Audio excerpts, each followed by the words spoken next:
감사합니다. 오늘 또 이 자리로 이끌어 주신 하나님께 감사드리며 하나님께서 원하시는 자리 찾아 나온 사랑하는 성도들의 삶을 축복합니다. 하나님의 은혜가 함께 하기를 축원합니다. 자, 오늘은 문제는 마음이다, 이런 말씀으로 같이 하나님 말씀을 나누겠습니다. 우리가 어디에 나를 소개해야 될 때가 있다고 생각해 보세요. 자, 그러면 여러분 무엇을 소개할까요? 먼저 첫 번째 이제 외모를 소개해야 되겠죠. 그러면 외모를 소개하려면 아마 사진을 붙일 겁니다. 그래서 사진을 붙여서 내가 이렇게 생겼습니다 라는 걸 알려줄 거예요. 가족관계에 대해서 알고 싶다, 그러면 가족관계가 이러이러합니다 라고 얘기를 하든지, 그래서 거기에 대한 증명서로 주민등록 등본이나 가족관계 증명서 정도 첨부하면 증명이 좀 될 것 같아요. 이제 우리는 이력서라는 것을 씁니다. 그래서 인생의 이력들을 이렇게 딱 리스트업 합니다. 근데 정작 정말 알고 싶은 건 뭘까? 저는 누군가를 만났을 때, 그 사람을 소개받았을 때 가장 궁금한 게 뭐냐면 그 사람의 마음이에요.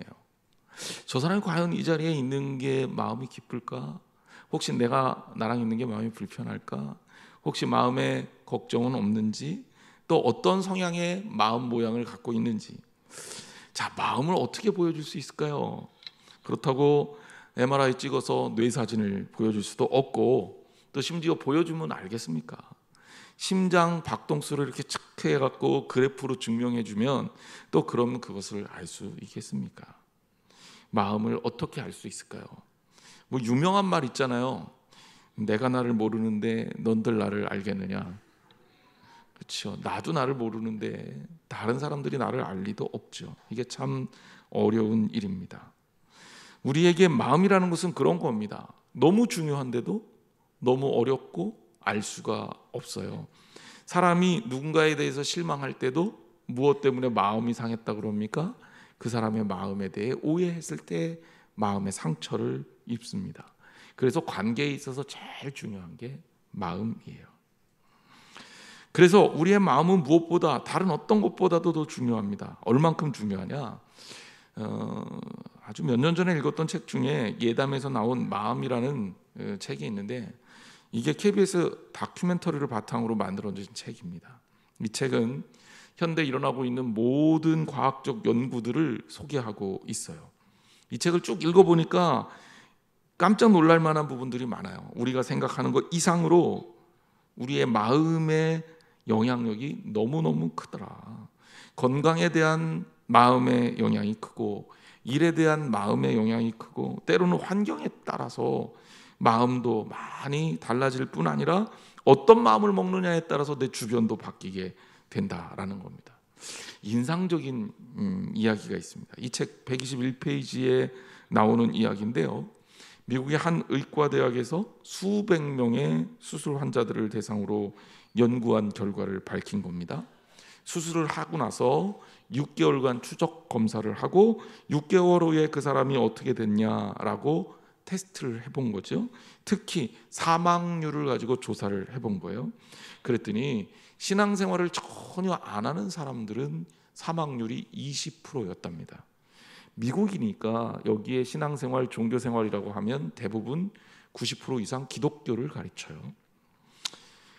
종교생활을 하되 온건한 종교생활을 하는 사람, 즉 어떤 사람이냐면, 이 책에서 그런 거예요. 제가 한 얘기가 아니니까.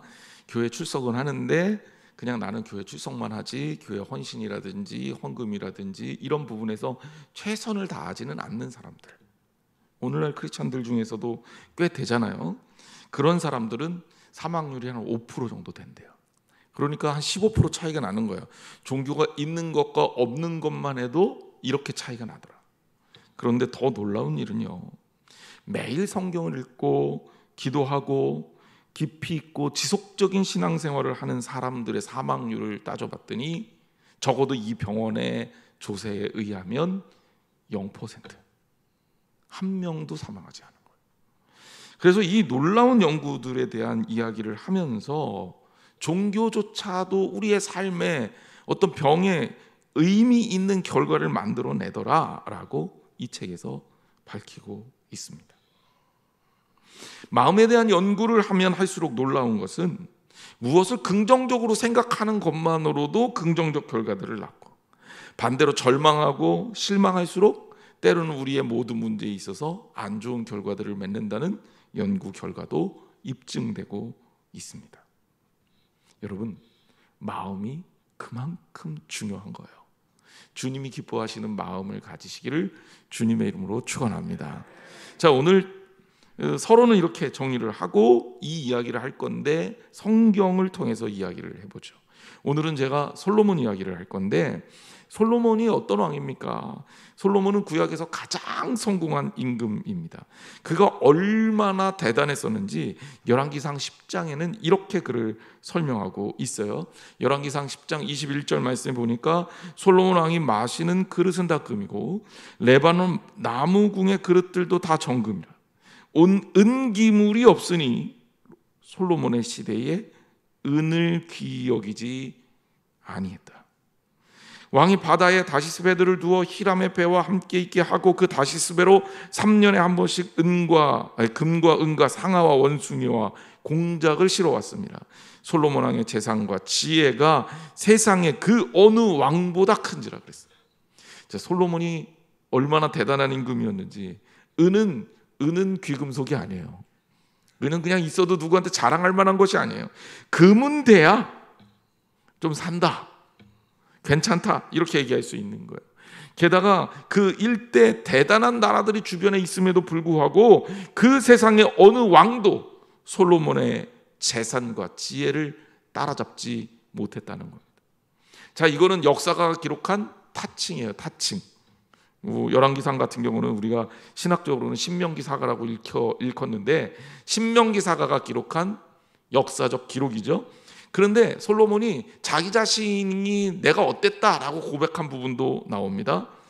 전도서 2장 9절에서 10절 말씀인데요, 이렇게 얘기하고 있어요. 내가 이같이 창성하여, 창성이라는 말은 대단했다는 얘기죠. 나보다 먼저 예루살렘에 있던 모든 사람들보다 더 창성하니 내 지혜도 내게 여전하도다. 솔로몬이 나이가 들어서도 그 지혜가 떨어지지 않았다라는 거예요. 그리고 전도서는 솔로몬의 말년에 지은 책으로 알려지고 있는데, 그렇죠, 나이가 들어서도 여전히 그 위세와 권력이 대단했다는 겁니다. 10절, 무엇에든지 내 눈이 원하는 것을 내가 금하지 아니하며 무엇에든지 내 마음이 즐거워하는 것을 내가 막지 아니하였으니 이는 나의 모든 수고를 내 마음이 기뻐하였음이라. 이것이 나의 모든 수고로 말미암아 얻은 몫이로다. 예루살렘에 있던 모든 사람들보다 내가 창성하다, 더 낫다, 내가 이렇게 대단하다, 내가 지혜롭다, 내가 뛰어나다, 내 눈이 원하는 것, 내 마음이 원하는 것 다 했다. 여러분, 이렇게 얘기할 수 있으려면 어떻게 살아야 되나요? 꽤 산다고 하는 사람들을 만나봅니다. 그 사람들도 역시 어려움이 있고 문제가 있었고 원하는 게 있었는데, 야, 솔로몬은 정말 대단하다. 타칭뿐만이 아니라 자칭으로도 대단하다라는 것을 알 수 있습니다. 지식적으로 그가 남긴 유산들도 많아요. 3,000가지 잠언, 1,005편의 노래를 지었다고 말합니다. 성경의 왕 중에 가장 부유하고 가장 강력하며 가장 지혜로운 왕으로 첫 손가락에 꼽히는 인물입니다. 자, 우리가 감탄만 하고 있을 때가 아니에요. 자, 그러면 우리는 알아야 되겠죠. 야, 솔로몬을 이렇게 만든 이유가 있을 거 아니에요. 솔로몬이 이렇게 성공적인 삶을 살았던 원인이 있을 거 아니에요. 어떻게 그가 멋진 삶을 살았는지를 알아야 될 거 아니에요. 그런데 이제 성경 뒷부분으로 가면 반대로 솔로몬의 실패한 인생을 언급합니다. 무엇 때문인지 이것도 알아야 되잖아요. 그래서 오늘 말씀, 솔로몬을 통해서 주어진, 솔로몬이 번성하게 된 이유와 솔로몬이 실패하게 된 이유를 말씀을 통해서 살펴보겠습니다. 먼저 성공의 비결이 뭘까? 마음을 다하는 것이었다. 우리가 찾을 수 있는 그의 성공의 비결, 바로 하나님을 사랑하는 것과 다윗에 의해 가르쳐진 하나님의 법을 따라 행하는 것이었다 할 수 있습니다. 열왕기상 3장 3절 말씀, 우리 말씀 같이 한번 읽어보겠습니다. 시작. 솔로몬이 여호와를 사랑하고 그의 아버지 다윗의 법도를 행하였으나 산당에서 제사하며 분향하더라. 아멘. 아예 솔로몬의 삶의 평가를 이렇게 시작하고 있습니다. 여호와를 사랑했다. 그의 아버지 다윗의 법도를 행하였다. 물론 이제 단점이 있다면 산당에서 제사하고 분향했다는 건데, 그 당시에 솔로몬의 통치 초기에는 성전이 없었으니까 제사를 드릴 장소가 산당밖에 없었어요. 그러니까 이건 어떻게 보면 이해는 되는 부분이다. 솔로몬의 제사를 좀 살펴볼 건데요, 그의 제사에 대한 놀라운 기록이 있습니다. 바로 솔로몬이 무려 1000번제를 드린 거예요. 1000번제. 말이 쉽지 이게 장난이 아니죠. 그럼 솔로몬의 1000번제는 과연 어떤 제사인가? 여기에 대해서 우리가 여러 가지 것들을 생각할 수 있습니다. 첫 번째는 솔로몬의 1000번제를 한꺼번에 1000마리의 제물을 드린 것이다, 이렇게 보는 성경학자들도 있어요. 또 어떤 학자들은 횟수를 1000번으로 보는 학자들도 있습니다. 1000번을 제사를 드렸다라는 거죠.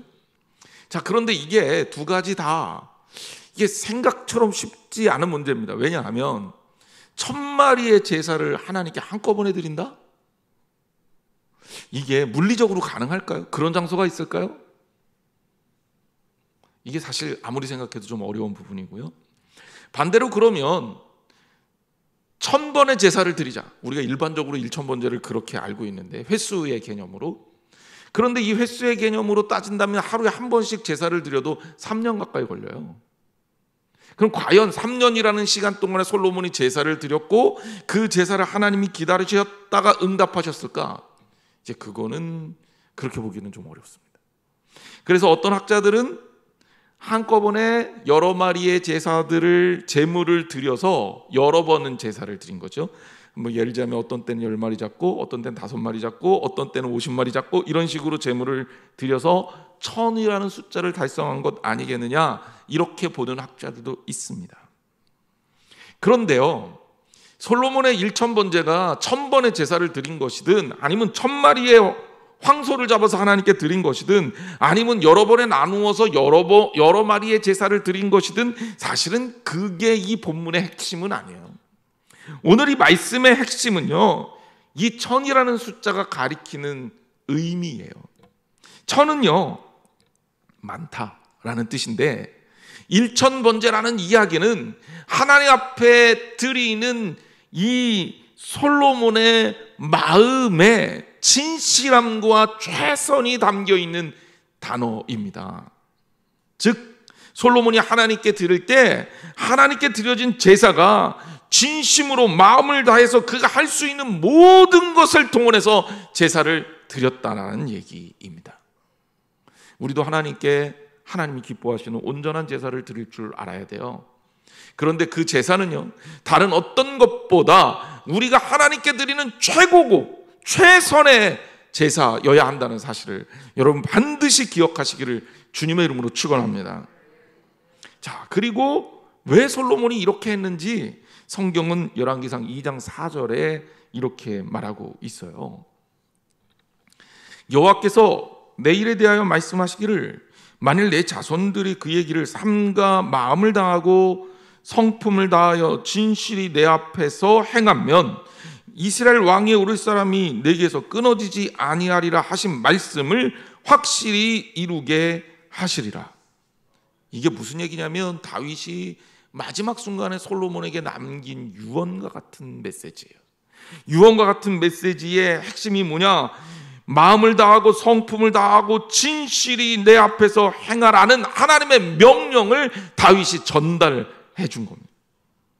그래서 아까 읽었던 말씀에 보면 솔로몬이 다윗의 법도를 그대로 따라 행했다. 바로 다윗의 법도가 뭡니까? 마음을 다하고 신령과 진정을 다하여 하나님께 최선을 다하는, 마음을 다하고 성품을 다하여 진실하게 하나님께 드리는 것, 이것이 다윗의 법도고 솔로몬은 그것을 하나님께 온전하게 지켰다라는 겁니다.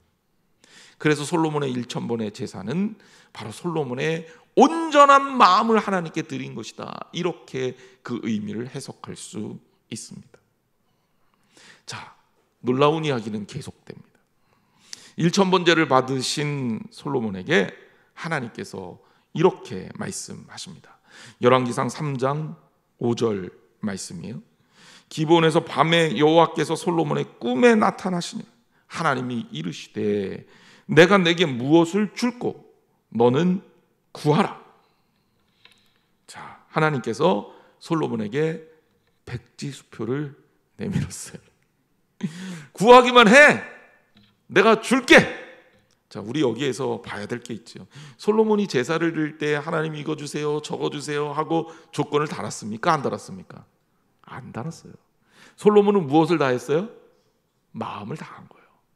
마음을 다해서, 최선을 다해서 하나님께 예배를 했습니다. 그랬더니 하나님이 솔로몬에게 백지수표를 주셨어요.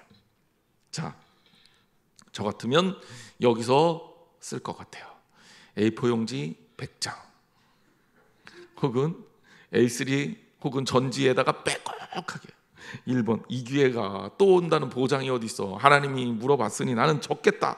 1번, 2번, 3번, 4번. 우리가 봐야 될 것이 하나님께서 받으신 솔로몬의 제사를 통해 하나님께서 응답을 하시고 너 구하는 게 뭐냐 이렇게 물어보는데 솔로몬이 정말 기가 막힌 대답을 합니다. 열왕기상 3장 9절이에요. 우리 오늘 본문 말씀이기도 하죠. 같이 한번 읽어보겠습니다. 시작. 누가 주의 이 많은 백성을 재판할 수 있사오리이까 듣는 마음을 종에게 주사 주의 백성을 재판하여 선악을 분별하게 하옵소서. 아멘. 자, 솔로몬이 뭐라고 대답합니까? 듣는 마음. 하나님께서 내미신 백지수표에 솔로몬이 딱 이렇게 씁니다. 렙세모아, 히브리어로 듣는 마음입니다. 하나님 앞에서 듣는 마음, 그것을 솔로몬이 원했다는 거예요. 그러면 듣는 마음이라는 게 무슨 뜻입니까? 듣는 마음을 통해 하나님은 무엇을 주셨습니까? 이것은 하나님께서 솔로몬에게 주셨던 보상에서 뚜렷해집니다. 열왕기상 3장 12절 말씀 보세요. 내가 내 말대로 하여 내게 지혜롭고 총명한 마음을 주노니 내 앞에서도 너와 같은 자가 없었거니와 내 뒤에서도 너와 같은 자가 일어남이 없으리라. 줄 수 있는 최고의 축복을 주셨는데 솔로몬이 네가 구한 게 뭐라 그래요? 지혜롭고 총명한 무엇? 마음. 자, 듣는 마음이라는 그럼 뭐냐? 지혜롭고 총명한 마음이라고 하나님은 받아들이셨다는 거예요. 그 지혜롭고 총명한 마음이 뭐냐? 제가 영어 성경 찾아보니까 영어 성경 번역에는 이렇게 돼 있어요. 왜 찾아봤냐면 지혜롭다라는 말하고 총명하다는 말이 겹치는 것 같잖아요. 그래서 어떻게 돼 있나 원어를 좀 찾아보고 영어를 찾아보니까 이렇게 돼 있습니다. 조금 우리가 생각하기 이제 의미를 분석하기가 쉬워지는 거죠. wise란 단어를 썼어요. 현명하다, 지혜롭다, 총명하다, 영리하다 이런 뜻이죠. 그 다음에 discern이라는 단어를 썼어요. 그래서 wise and discerning heart라는 단어를 씁니다. discern이라는 단어를 우리가 좀 살펴봐야 되는데 이 단어가 무슨 뜻이냐? 알아차리는 거예요. 분별하는 거예요. 무엇이 그런지 옳은지 분별해야 판단할 거 아닙니까? 왕에게 가장 중요한 덕목은 뭡니까? 판단할 수 있는 능력이에요. 어떤 게 하나님의 뜻인지, 어떤 것이 백성에게 이로운 것인지를 판단해야 왕으로서의 역할을 감당할 수 있다는 얘기죠. 솔로몬이 원한 게 뭐냐? Wise and discerning mind. 즉 현명하고 그리고 분별력 있는 마음을 달라 그랬던 거고 하나님은 거기에 응답하신 겁니다. 구체적으로 좀 생각해 볼게요. 먼저 우리가 첫 번째 기름 부음을 받아 세워진 통치자인 왕. 구약에 기름 부음 받는 사람 딱 세 직분이라 그랬죠. 왕과 제사장과 예언자. 앞으로 한 900 몇 번만 더 하면 1000번 될 것 같아요. 저도 왕과 제사장과 예언자는 기름 부음을 받아서 세우게 하셨는데 하나님께서 구별하셨다는 것이고, 구별하셨다는 얘기는 뭐냐면 너 나를 대신해서 일해, 이런 의미란 말이에요.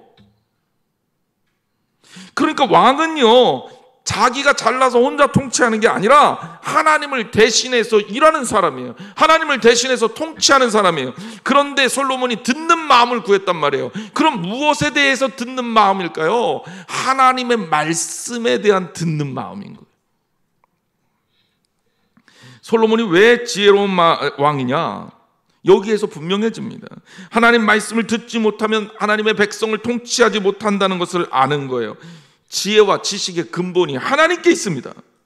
그러므로 하나님의 말씀을 들어야 온전하게 하나님의 뜻을 실현시킬 수 있는 거예요. 여러분, 우리가 기준이라는 것이 얼마나 중요한지 알죠? 키가 큰지 작은지 자가 있어야 정확하게 안단 말이에요. 그냥 와, 저 사람 키 크다, 아, 그 사람 작네, 이런 거 가지고 얘기가 되는 게 아니라 정확하게 재봐야 되는 거란 말이에요. 성경이라는 뜻 중에, 물론 성경이라는 영어 단어가 여러 가지가 가지고 있습니다. 바이블이라는 단어도 있고, 테스타먼트라는 단어도 있고, 스크립처스라는 단어도 있습니다.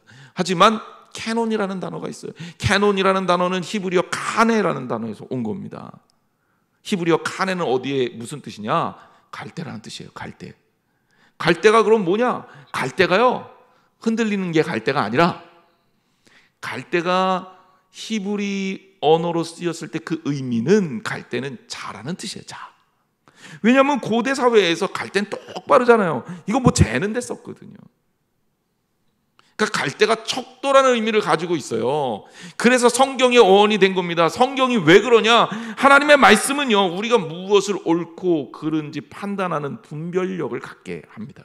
솔로몬이 뭐라 그랬어요? 하나님, 내게 듣는 마음을 주소서. 하나님이 솔로몬에게 무엇을 주셨습니까? 지혜롭고 총명한 마음, discerning mind를 주셨단 말이에요. wise and discerning mind, 즉 discern, 분별하는 마음을, 그러한 능력을 주셨다는 거예요.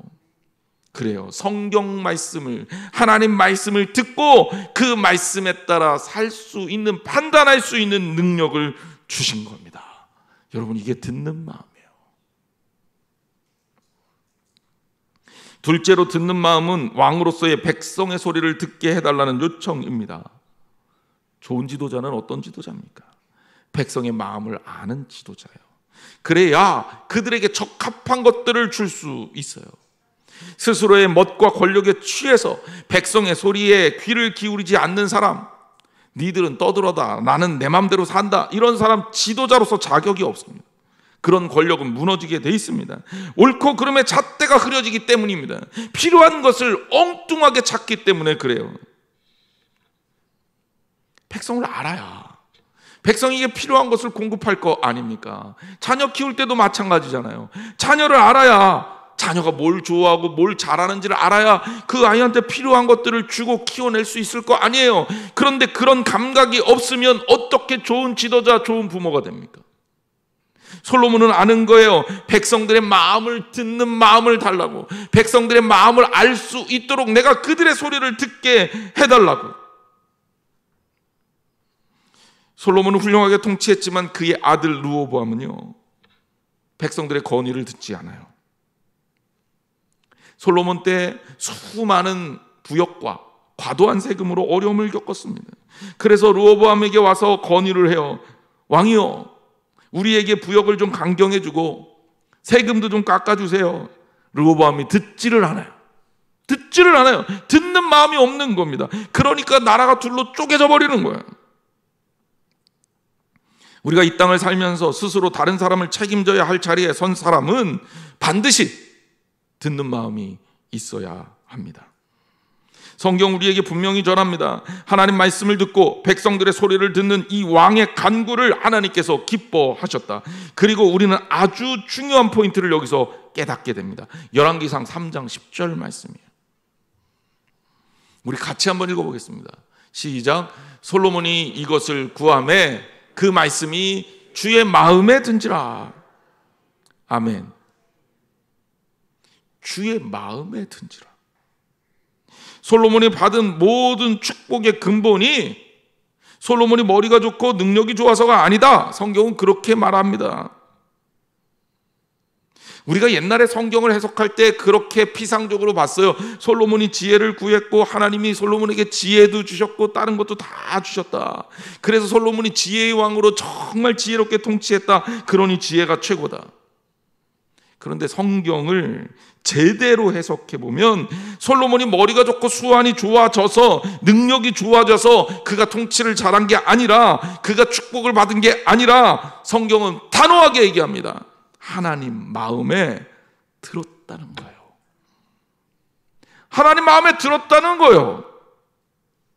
그러니까 우리가 하나님 앞에서 이것저것 가려가면서 하나님 이거 주세요, 저거 주세요, 물론 그런 기도도 좋지만 여러분, 기도 이전에 우리의 기도는 하나님 마음에 합한 기도, 하나님 마음에 드는 기도가 되어야 됩니다. 이게 중요한 거예요. 하나님 마음에 들어야 합니다. 기도에 응답받고 싶으세요? 하나님 마음에 드십시오.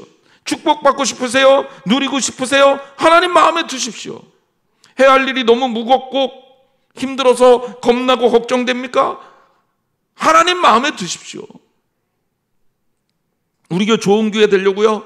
먼저 하나님 마음에 드십시오. 우리 가정의 여러 가지 문제들 해결받고 싶습니까? 여러분 하나님 마음에 드십시오. 하나님 마음에 들어야 합니다. 자, 보세요. 솔로몬과 다윗의 마음이 어땠습니까? 하나님 앞에 온전하게 드려졌어요. 그게 솔로몬의 1,000번제예요. 하나님께 드려진 제사, 마음을 다하여 드리는 제사, 하나님이 그의 제사를 받으시고 물으셔요. 너 뭐 원하냐? 솔로몬이 대답합니다. 제게 듣는 마음을 주십시오. 하나님이 그 기도를 기뻐하셔서 마음에 들어 하셨어요. 이게 하나님의 역사입니다. 그리고 하나님이 솔로몬에게 너 구한 거 총명하고 그리고 현명하고 총명한 그 wise and discerning mind, 내가 너 그거 주겠다. 여러분, 하나님 마음에 합한, 하나님 마음에 드는 저와 여러분이 되시기를 주님의 이름으로 축원합니다. 자, 솔로몬의 마음이 어땠는지 성경은 그대로 또 전달하고 있습니다. 솔로몬의 가장 위대한 신앙적 치적을 꼽으라면 단연 성전 건축이라고 할 수 있습니다. 지혜도 현명한 재판도 그의 뛰어난 능력도 사실은 부차적인 문제예요.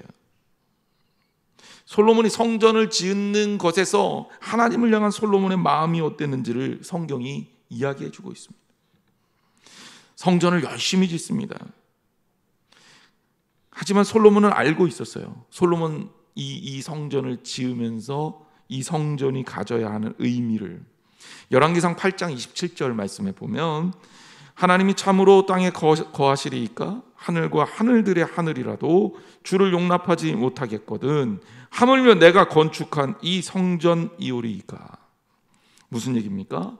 하나님을 위해 성전을 짓지만 이 성전을 아무리 멋지게 지어도 하나님을 모시지 못한다는 거예요. 그럼 성전을 왜 지어요? 어차피 하나님의 집이라고 이름을 붙여서 성전을 짓는데 이 성전 사실은 뭐 하나님이 거기 살 것도 아니고 거기에 임재해 계시기는 하지만 그렇다고 이 성전이 하나님께 충분치도 않은데 성전 왜 짓습니까? 성전을 짓는 마음을 생각해 보셨어요?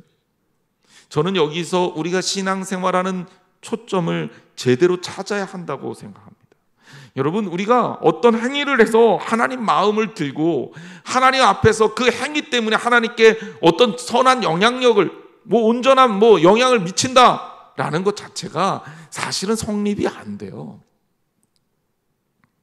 내가 대단하면, 내가 대단해서 하나님이 나를 내 일 때문에 대단하게 여기실 것 같아요? 그렇게 우리 대단하지도 못하고요. 아무리 대단하다 하더라도 하나님의 영역에 미치지도 못해요.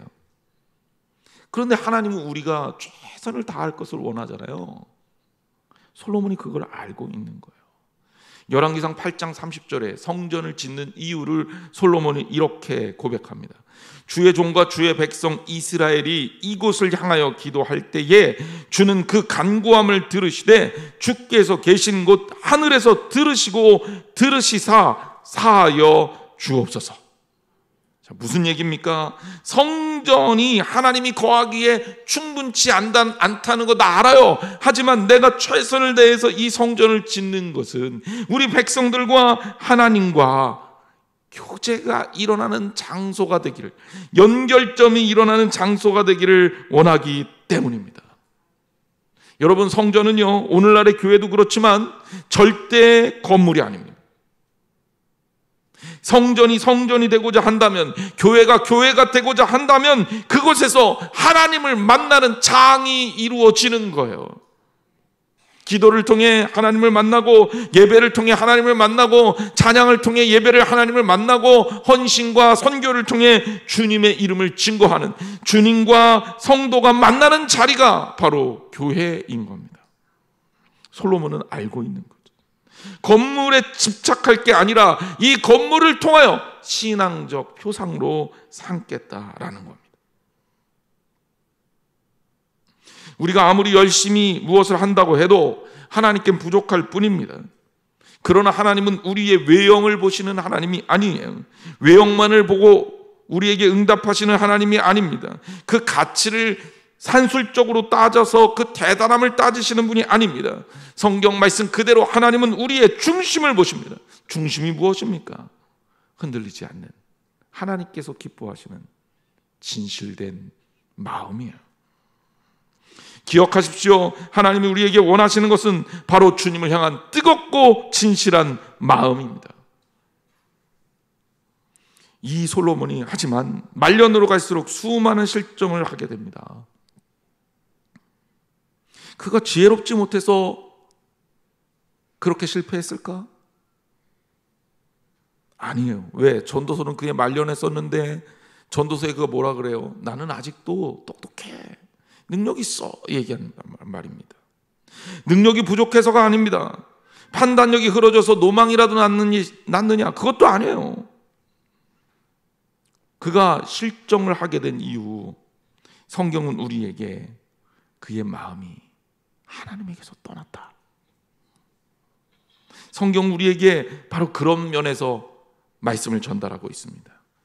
교만이 마음을 잃게 만든 겁니다. 자, 그 뒤의 이야기를 우리가 보자고요. 솔로몬이 성전을 건축하고요, 13년 동안 왕궁 건축을 합니다. 대단한 일이죠. 솔로몬이 열왕기상 9장 10절에서 11절 말씀에 보면 왕궁을 건축한 이후에 무엇을 했냐? 11절, 갈릴리 땅의 성읍 20곳을 히람에게 주었으니 이는 두로왕 히람이 솔로몬에게 그 온갖 소원대로 백향목과 잣나무와 금을 제공하였음이라 라고 말하고 있습니다. 성경 그냥 언급하고 넘어가는 본문이에요. 근데 여기에서부터 문제가 조금씩 생기기 시작해요.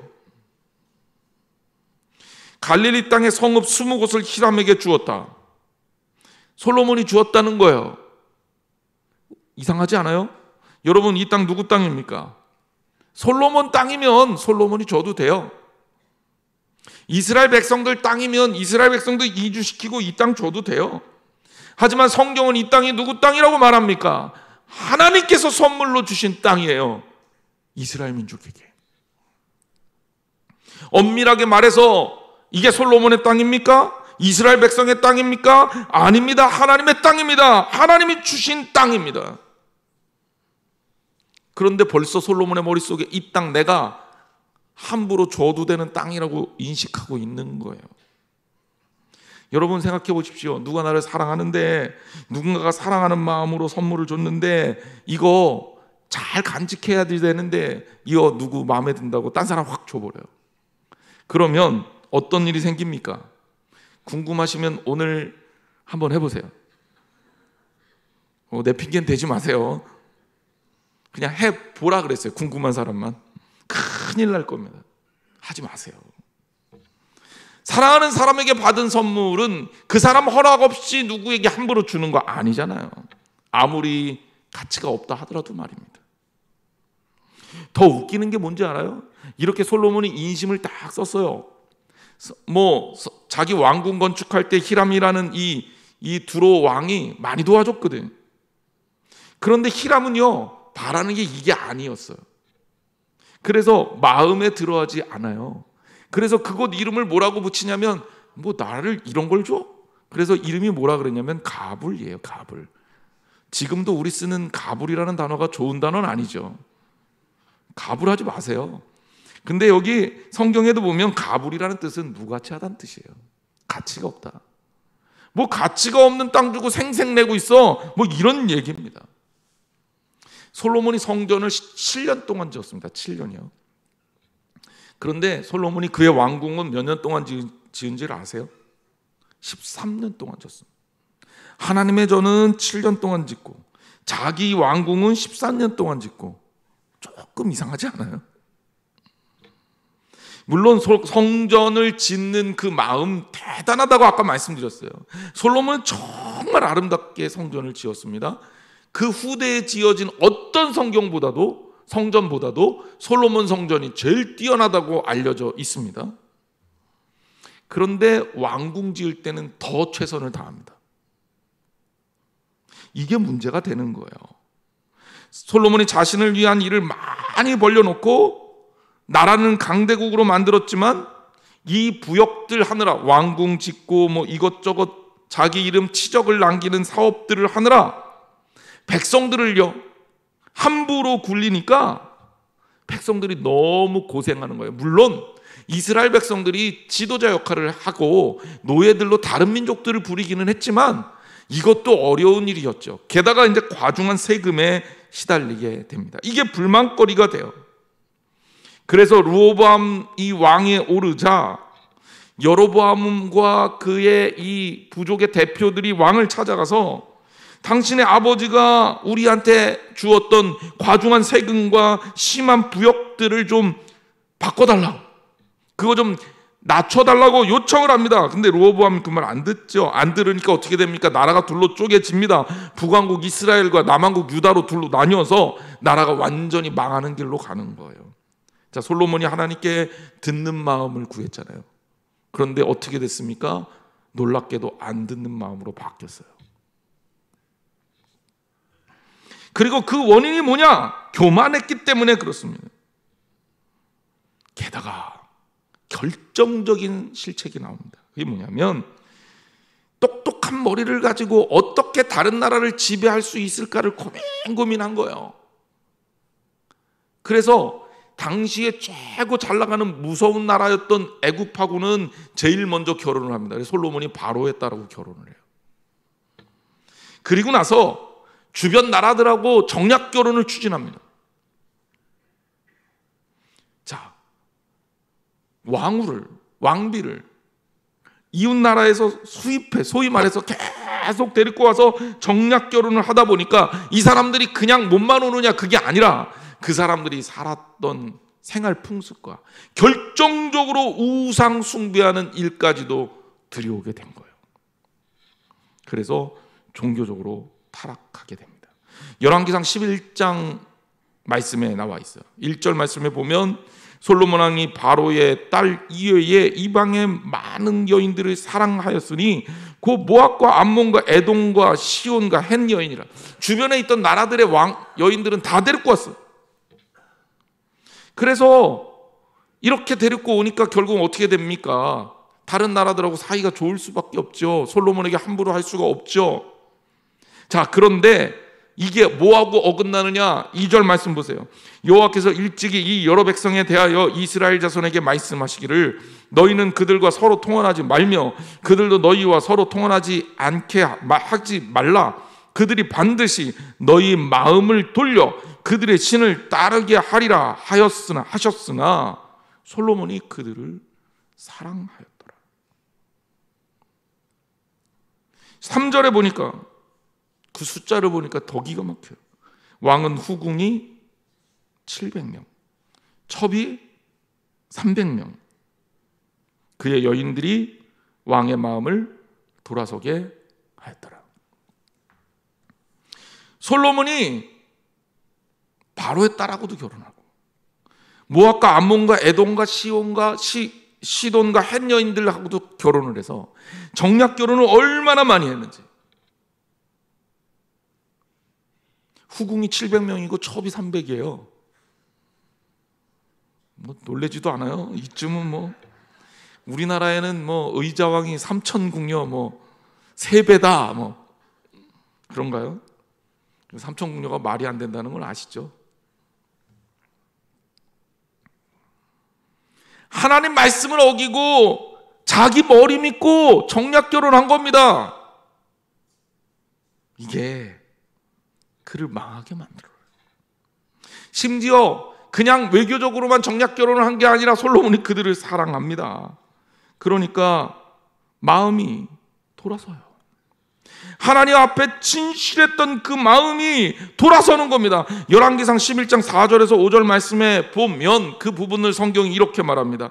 솔로몬의 나이가 많을 때 그의 여인들이 그의 마음을 돌려 다른 신을 따르게 하였으므로 왕의 마음이 그의 아버지 다윗의 마음과 같지 아니하여 그의 하나님 여호와 앞에 온전하지 못하였으니 이는 시돈 사람의 여신 아스타롯을 따르고 암몬 사람의 가증한 밀곰을 따릅니다.